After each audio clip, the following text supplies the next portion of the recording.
इस भाग में आप देखेंगे भगीरथ की तपस्या से संतुष्ट हुए भगवान शंकर का गंगा को अपने सिर पर धारण करके बिंदु सरोवर में छोड़ना और उनका 7 धाराओं में विभक्त हो भगीरथ के साथ जाकर उनके पितरों का उद्धार करना।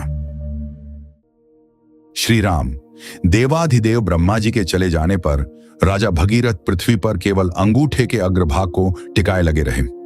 वर्ष पूरा होने पर सर्वलोक वंदित उमावल्लभ भगवान पशुपति ने प्रकट होकर राजा से इस प्रकार कहा, नरश्रेष्ठ, मैं तुम पर बहुत प्रसन्न हूं। तुम्हारा प्रिय कार्य अवश्य करूंगा। मैं गिरिराज कुमारी गंगा देवी को अपने मस्तक पर धारण करूंगा। श्री राम शंकर जी की स्वीकृति मिल जाने पर हिमालय की ज्येष्ठ पुत्री गंगा जी, जिनके चरणों में सारा संसार मस्तक झुकाता है, बहुत बड़ा रूप धारण करके अपने वेग को दुस्सह बनाकर आकाश से भगवान शंकर के शोभायमान मस्तक पर गिरी। उस समय परम दुर्धर गंगा देवी ने यह सोचा था कि मैं अपने प्रखर प्रवाह के साथ शंकर जी को लिए दिए पाताल में घुस जाऊंगी। उनके इस अहंकार को जानकर त्रिनेत्रधारी भगवान हरकुपित हो उठे और उन्होंने उस समय गंगा को अदृश्य कर देने का विचार किया। पुण्य स्वरूपा गंगा भगवान रुद्र के पवित्र मस्तक पर गिरी। उनका वह मस्तक जटामंडल रूपी गुफा से सुशोभित हिमालय के समान जान पड़ता था। उस पर गिरकर विशेष प्रयत्न करने पर भी किसी तरह वे पृथ्वी पर न जा सकी। भगवान शिव के जटा जाल में उलझकर किनारे आकर भी गंगा देवी वहां से निकलने का मार्ग न पा सकी और बहुत वर्षों तक उस जटा झूठ में ही भटकती रहीं। रघुनंदन भगीरथ ने देखा गंगा जी भगवान शंकर के जटा मंडल में अदृश्य हो गई हैं। तब वे पुनः वहां भारी तपस्या में लग गए। उस तपस्या द्वारा उन्होंने भगवान शिव को बहुत संतुष्ट कर लिया। तब महादेव जी ने गंगा जी को बिंदु सरोवर में ले जाकर छोड़ दिया। वहां छूटते ही उनकी 7 धाराएं हो गईं, वादिनी, पावनी और नलिनी। ये कल्याणमय जल से सुशोभित गंगा जी 3 मंगलमयी धाराएं पूर्व दिशा की ओर चली गईं। सुचक्षु सीता और महानदी सिंधु, ये 3 शुभ धाराएं पश्चिम दिशा की ओर प्रवाहित हुईं।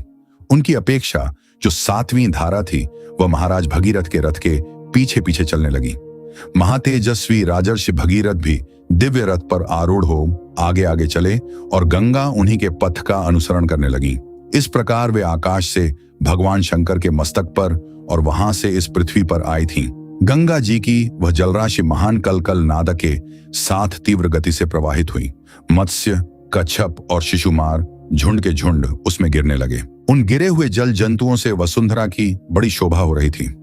तदनंतर देवता, ऋषि, गंधर्व, यक्ष और सिद्धगण नगर के समान आकार वाले विमानों, घोड़ों तथा गजराजों पर बैठकर आकाश से पृथ्वी पर गई हुई गंगा जी की शोभा निहारने लगे।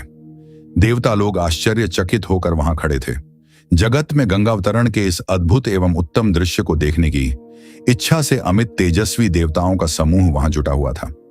तीव्र गति से आते हुए देवताओं तथा उनके दिव्य आभूषणों के प्रकाश से वहां का मेघरहित निर्मल आकाश इस तरह प्रकाशित हो रहा था मानो उसमें सैकड़ों सूर्य उदित हो गए हों। शिशुमार, सर्प तथा चंचल मत्स्य समूहों के उछलने से गंगा जी के जल से ऊपर का आकाश ऐसा जान पड़ता था मानो वहां चंचल चपलाओं का प्रकाश सब ओर व्याप्त हो रहा हो। वायु आदि से सहस्त्रों टुकड़ों में बंटे हुए फेन आकाश में सब ओर फैल रहे थे, मानो शरद ऋतु के श्वेत बादल अथवा हंस उड़ रहे हों। गंगा जी की वह धारा कहीं तेज, कहीं टेढ़ी और कहीं चौड़ी होकर बहती थी। कहीं बिल्कुल नीचे की ओर गिरती और कहीं ऊंचे की ओर उठी हुई थी। कहीं समतल भूमि पर वह धीरे धीरे बहती थी और कहीं कहीं अपने ही जल से उसके जल में बारंबार टक्करें लगाती रहती थी। गंगा का वह जल बार बार ऊंचे मार्ग पर उठता और पुनः नीची भूमि पर गिरता था। आकाश से भगवान शंकर के मस्तक पर तथा वहां से फिर पृथ्वी पर गिरा हुआ वह निर्मल एवं पवित्र गंगा जल उस समय बड़ी शोभा पा रहा था। उस समय भूतल निवासी ऋषि और गंधर्व ये सोचकर कि भगवान शंकर के मस्तक से गिरा हुआ यह जल बहुत पवित्र है, उसमें आचमन करने लगे।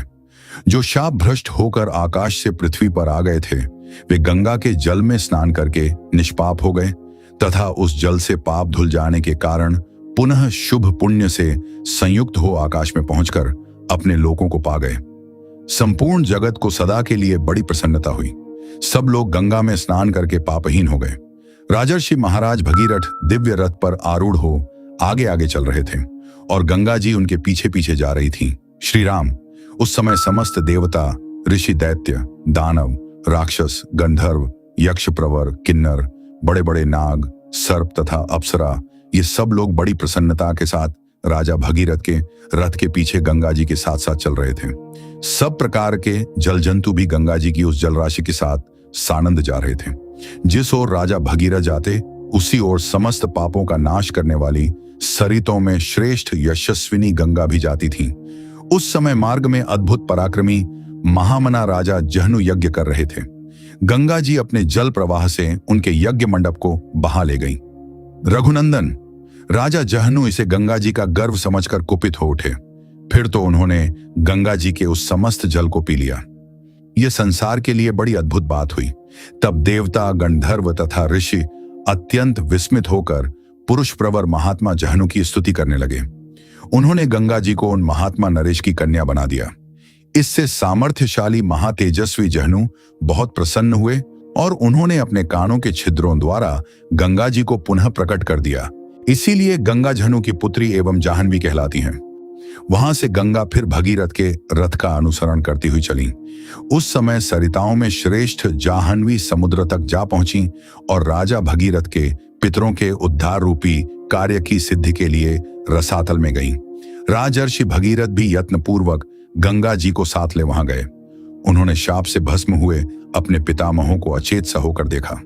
रघुकुल के श्रेष्ठ वीर, तदनंतर गंगा के उस उत्तम जल ने सगर पुत्रों की उस भस्म राशि को आप्लावित कर दिया और वे सभी राजकुमार निष्पाप होकर स्वर्ग में पहुंच गए।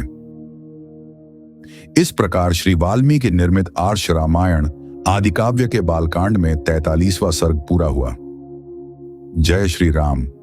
अगले भाग में आप देखेंगे ब्रह्मा जी का भगीरथ की प्रशंसा करते हुए उन्हें गंगा जल से पितरों के तर्पण की आज्ञा देना और राजा का वह सब करके अपने नगर को जाना।